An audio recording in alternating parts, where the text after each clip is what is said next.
নিয়ে হাজির হলাম তোমাদের কাছে নতুন রেসিপিগুলো ভালো লাগছে কিনা অবশ্যই আমাকে কমেন্ট সেকশনে জানাবে। যারা যারা আমাকে আমার চ্যানেলকে সাবস্ক্রাইব করেছে তাদের জন্য অসংখ্য ধন্যবাদ। যারা যারা এখন কিন্তু আমার চ্যানেলকে সাবস্ক্রাইব করেনি সাবস্ক্রাইবটা করে নাও এবং পাশে থাকা বেল আইকন টং করে বাজিয়ে নেবে। চলো বন্ধুরা দেখে নেওয়া যাক আজকে আমাদের নতুন রেসিপি।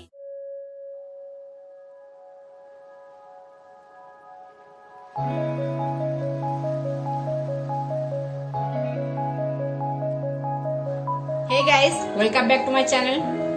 হাজির হয়েছি তোমাদের কাছে নতুন রেসিপি নিয়ে। রেসিপিটা আজকে বানাচ্ছি, এটা সেটা দেখেই বুঝে গেছো, স্পেশাল ফর কিড রেসিপি বানাচ্ছি আমরা আজকে।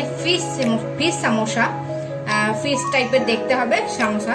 বাচ্চাদেরকে দেখবে অনেক সময় পকোড়া খাওয়ানোর চেষ্টা করা হয়, বাচ্চারা খায় না। এরকম ধরনের পকোড়া রেসিপি জানা থাকলে বাচ্চাদেরকে টিফিনে অ্যাভেলেবেল আপনারা টিফিনের মধ্যে দিতে পারবেন, বাচ্চারা খুবই খুশি হয়ে খেতে পারবে। তো এখানে বাচ্চাদের স্পেশাল রেসিপি বানানোর জন্য প্রথমে নিয়ে নিচ্ছি একটা বাটির মধ্যে নিয়ে নেব আমি একটা 1 কাপ পরিমাণ ময়দা। এরপর আমি এখানে নিয়ে নেব নুন, হাফ চামচ নুন। এরপরে দেবো এখানে আমি তেল, রিফাইন্ড অয়েল 3 চামচ পরিমাণ। খুব ভালো করে মিশিয়ে নিতে হবে আগে তেলটা আমাদের ময়দার সাথে।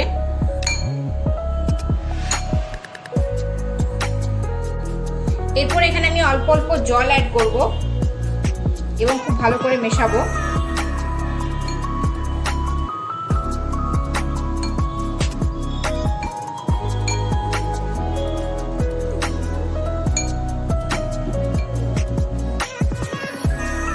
খুব ভালো করে মেখে নিলাম আমরা। তো উপর থেকে আমরা অয়েল অল্প দিয়ে দেবো, খুব সামান্য।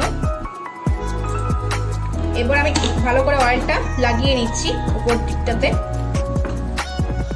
লাগিয়ে নিলাম। এবার একটা কাপড় দিয়ে আমি ঢাকা দিয়ে দেবো। এবারে একটা প্লেট দিয়ে দিলাম। তো পুরোপুরি এটা আমি রেখে দেবো আধা ঘন্টার ওপর, মানে প্রায় 30 থেকে 40 মিনিট আমি রেখে দেবো। এটা 40 মিনিটের মতো রেখে দেবো। তো খুব ভালো করে 40 মিনিট হয়ে যাওয়ার পর আমি ফিরে আসছি। তো বন্ধুরা বেশ কিছুক্ষণ পর আমি ফিরে এসেছি। আমি ওটার এক সাইডে রেখে দিয়েছি। তো লইটা আমি এক সাইডে রেখে দিয়েছি। তো আমি এখানে নিয়েছি একটা কড়াইয়ের মধ্যে আমি এবার ভেতরে স্টাফিংটা বানিয়ে নেব। তো এখানে একটা কড়াই দিয়ে দিয়েছি আমি। কড়াইয়ের উপরে দিয়ে দিচ্ছি রিফাইন্ড অয়েল দিয়ে দিলাম প্রায় 3 চামচ পরিমাণ। 3 চামচ পরিমাণ রিফাইন্ড অয়েল আমি এখানে অ্যাড করলাম। এরপর আমি এখানে অ্যাড করব পেঁয়াজ অ্যাড করব, স্লাইস করে কেটে রাখা, একদম পাতলা করে কেটে রেখেছি, স্লাইস করে একদম ভালো করে কেটে রেখেছি। এটা আমি দিয়ে দেবো, যেরকম বেরেস্তা কাটা হয় সেরকম ভাবে পেঁয়াজটা কেটেছি আমি। দিয়ে দিলাম পেঁয়াজটা।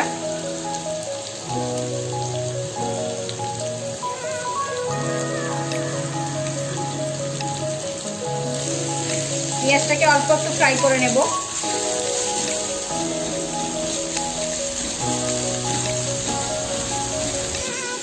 এরপর আমি এখানে অ্যাড করছি জিঞ্জার গার্লিক পেস্ট 1 চামচ। মিশিয়ে নেব পেস্টটা, যাতে কাঁচা গন্ধটা, রসুন এবং আদার যে কাঁচা গন্ধটা যেন চলে যায়।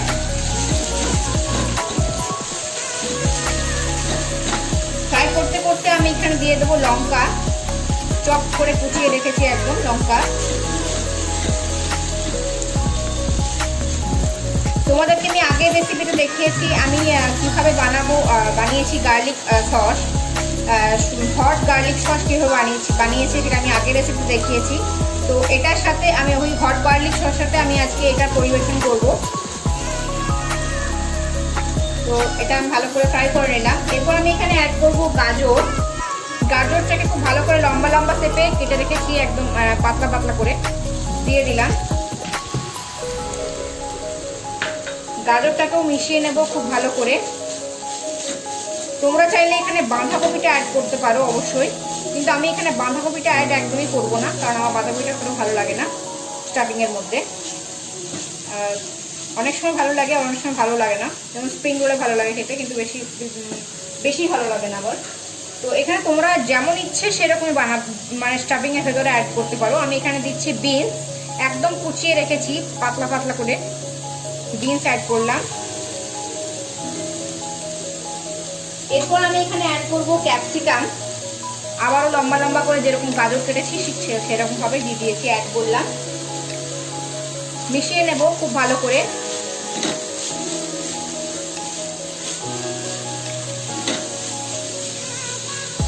এরপরে এখানে অ্যাড করছি এখানে গোলমরিচের গুঁড়ো হাফ চামচ নুন অ্যাড করলাম।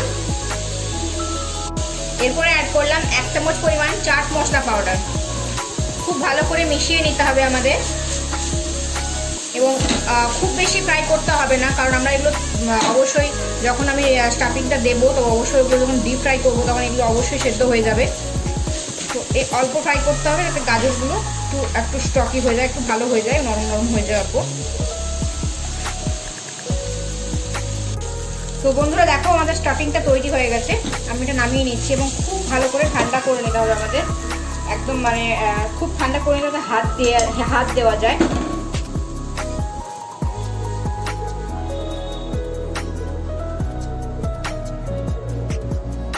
তোমরা চাইলে এখানে চিকেন কিংবা পনির কিংবা আরো বিভিন্ন জিনিস অ্যাড করতে পারো। পনির কিংবা চিকেন এই দুটোই অ্যাড করা যায়। চিকেনটাকে বয়েল করে তারপরে এটার মধ্যে অ্যাড করতে পারো, কিংবা তোমরা এখানে অ্যাড করতে পারো পনিরটাকে একদম স্কোয়ার শেপে কেটে, কিংবা একদম চপ করে একদম ছোট ছোট করে কেটে সেটা অ্যাড করতে পারো।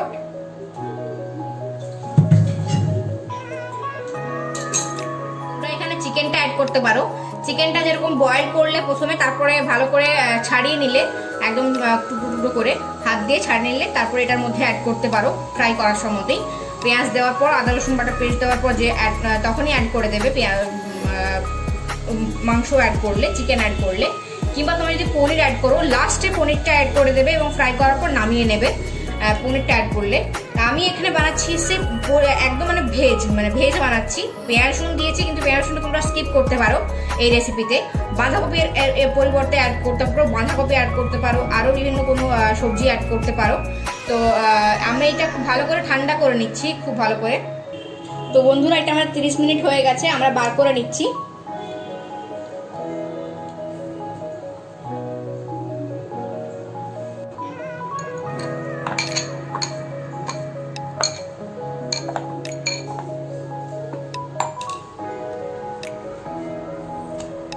ভালো করে মেখে নিতে হবে আমাদের।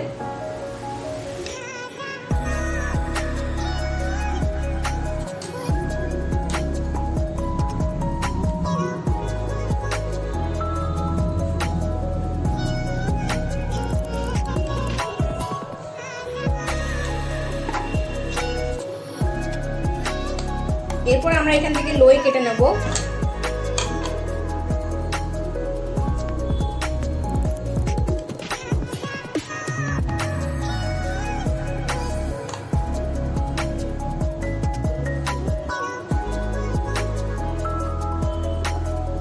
ঠিক এরকম ভাবে তোমাদের লইগুলো বানাতে হবে। প্রথমত আমি বলে দিই এখানে আমার 4টে মাছ হবে, মানে 4টে পিস হবে ফুল সমস্যা। তো 4টে পিস সমস্যা বানানোর জন্য এগুলো লাগবে আমাদের বড় বড় গোল, আর এগুলো লাগবে মাছের ভেতরেরটা করার জন্য এই 4টে। তো টোটাল আমার 1 কাপ থেকে 4টে মাছের এটা হবে, মাছটা হবে 4টে মাছ। তো একটা লই আমি এখানে নিয়ে নিলাম।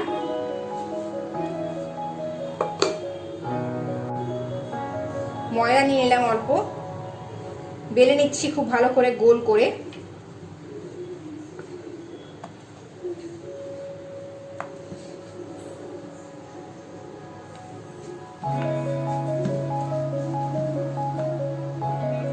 একটা বড় গোল আমি বানিয়ে নিলাম। এবারে ছোট লইটা আমি নিয়ে নিয়েছি, ছোট লইটা বেলবো। অল্প ময়দা নিয়ে নিয়েছি, ছোট লইটা বেলবো আমি লম্বা শেপে।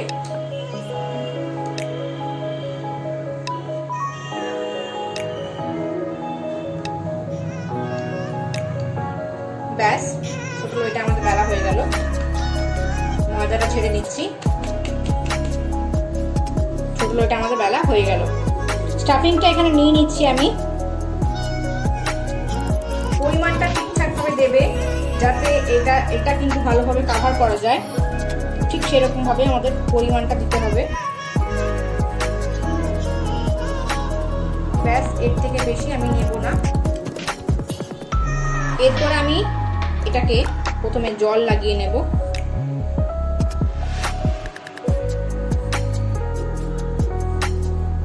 সব দিক থেকে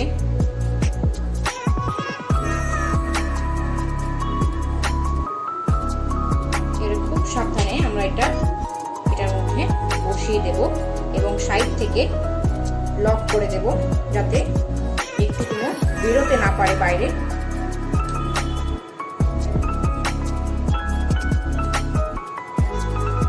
এবারে আমরা কাটবো চাকু দিয়ে শেপে এগুলো। প্রথমে একটা আমরা এখানে কাটবো,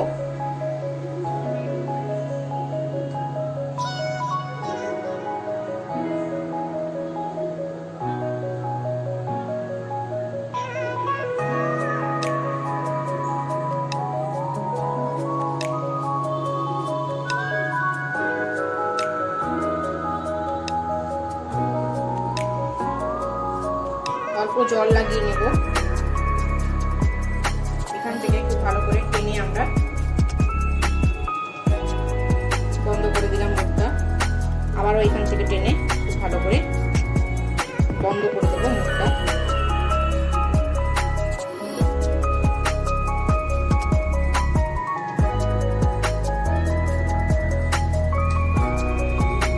এগুলোতেও খুব ভালো করে আমরা জল লাগিয়ে দেবো। এদিক থেকে আমরা একটা নিয়ে এদিকে দেব, আবার ওই দিক থেকে একটা নিয়ে এদিকে নিয়ে আসবো।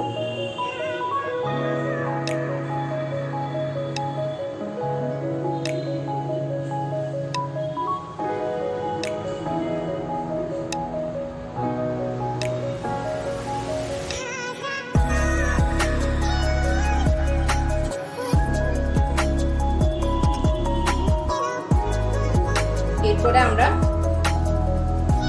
এখানটা কাটবো।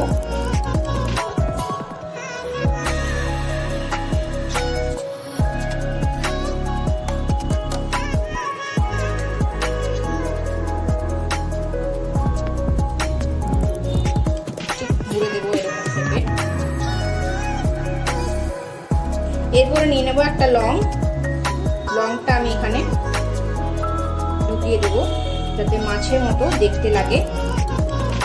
দেখো বন্ধুরা, ঠিক এরকম ভাবে প্রত্যেকটা আমি বানিয়ে নিচ্ছি।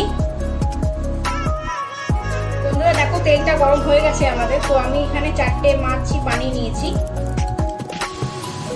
খুব সুন্দর করে কিভাবে বানিয়ে নিয়েছি। তো আমি এখানে একটা মাছ তুলে নিলাম, এবারে আমি আস্তে করে ছেড়ে দেবো।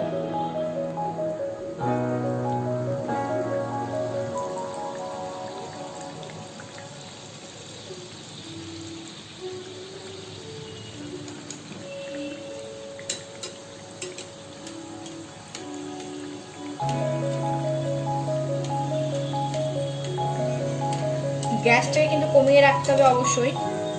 মাছটাকে নিয়ে চলে এলাম সাইডে, মিডিলে একদম।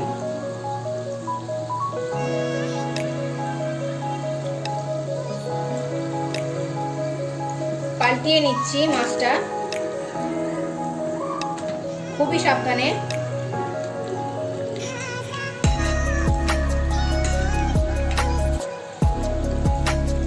এবং ডিপ গোল্ডেন ব্রাউন করে ভেজে নিতে হবে। ভালো করে আমরা গোল্ডেন ব্রাউন করে ভেজে নিচ্ছি একদম মাছটা। আমি ওই পাশটাও ভেজে নিলাম এবং এই পাশটাও ভেজে নিচ্ছি ভালো করে। তো দেখো বন্ধুরা, একটা তুলে নিলাম আমি, আর একটা ছেড়ে দিয়েছি। তো কি সুন্দর দেখতে লাগছে। এটা কিন্তু বাচ্চারা খুবই মানে ভালোবেসে খাবে। তো এটা বলে দিয়েছিলাম প্রথমে যে বাচ্চাদের স্পেশাল, মানে চাইল্ড স্পেশাল এটা হচ্ছে আমাদের রেসিপি। তো এটা তোমরা বানিয়ে ট্রাই করো এবং আমাকে কমেন্ট করে একদমই জানাতে ভুলো না তোমাদের রেসিপিটা কেমন লাগলো। অবশ্যই আমি এটা আমার যে আগের রেসিপি ছিল garlic sauce, hot garlic sauce সাথে সার্ভ করবো অবশ্যই। তো তোমার যদি ভালো লেগে থাকে অবশ্যই রেসিপিটা তো অবশ্যই একটা লাইক দিয়ে দিও এবং এরকমই নিত্য নতুন রেসিপি পাওয়ার জন্য আমার চ্যানেলটাকে সাবস্ক্রাইব করতে একদমই ভুলো না এবং পাশে থাকা বেল আইকন অবশ্যই প্রেস করে দেবে। চলো বন্ধুরা, আবার অন্য কোনো রেসিপি নিয়ে আমি হাজির হবো তোমাদের কাছে। টাটা।